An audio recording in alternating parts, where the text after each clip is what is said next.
Aba? Ay talagang parang ako'y naiibahan diyang kay Barbara ah. Bakit mayat maya ang pananalamig? At sinisipat na maigi ang hugis ng katawan. May pagtalikod, may pagtagilid, may paghawak pa sa tiyang paganayon ah. Ay talagang parang ako'y kinukutuban.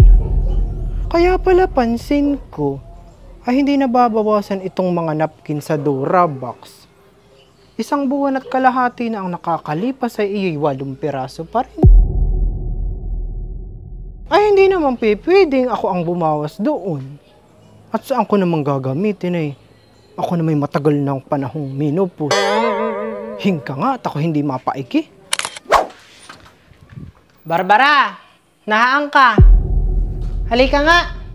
At ako'y maitatanong sa iyo. Bakit, nanay? Ikaw ay magsabi sa akin ng totoo? Na ano po, nanay? Ano? Umamin ka sa akin! Ay, nanay! Magsabi ka sa akin ng totoo, Barbara! At ang isip ko hindi na mapaigi!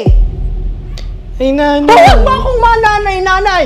Barbara! Lintik ka, nakakaaduwa ka. Pilit ko kay ginagapang ang pag-aaral mo. Lahat na yata ng klase ng pagsasakripisyo ng ina ay ginawa ko na. Mapatapos lang kita ng kolehiyo. Tapos ay iyan ang igaganti mo sa akin. Walang hiya ka. Anong nangyari sa iyo, Barbara? Bakit nagkagarian ka na?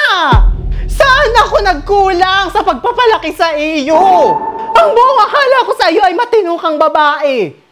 Tatahi-tahimik ka diyan, isa ka din naman pala diyan, disgrasya na, malandi! Hindi tayo mayaman, Barbara. Danas na danas mo ang hirap ng buhay ng pamilya natin, tapos ay magkakaganayan ka? Ayaw kong maranasan mo, Barbara, lahat ng pinagdaanan ko at mahirap. Hindi ka man lang patinaya sa mga kapatid mo, aba. Isinakripisyo nila ang kanilang pag-aaral. At ikaw daw muna ang tutukan ko, patapusin daw muna kita ng kolehiyo. Saka na sila mag-aaral pagkatapos mo, pero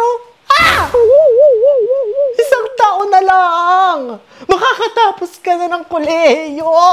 Pero mas binairal mo yung kapukihan mo, kaya nagkalintik-lintik ng lahat. Aba, parang lahat ng pagod ko'y bumalik. Barbara, hindi ka na nahiya sa akin! Ang akala ko pag napatapos kita ng pag-aaral ay makakahinga na ako ng kaunti at may tutulong na sa akin para pag-aralin niya mga kapatid mo.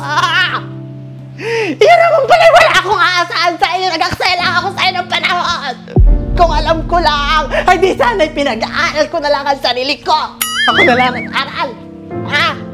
Paano ka pati nabuntis, ha? Barbara, wala ka namang ipinakikilala sa aking karelasyon mo. Iharap mo sa akin ang ama na ang batang dinadala mo! Ay, nanay!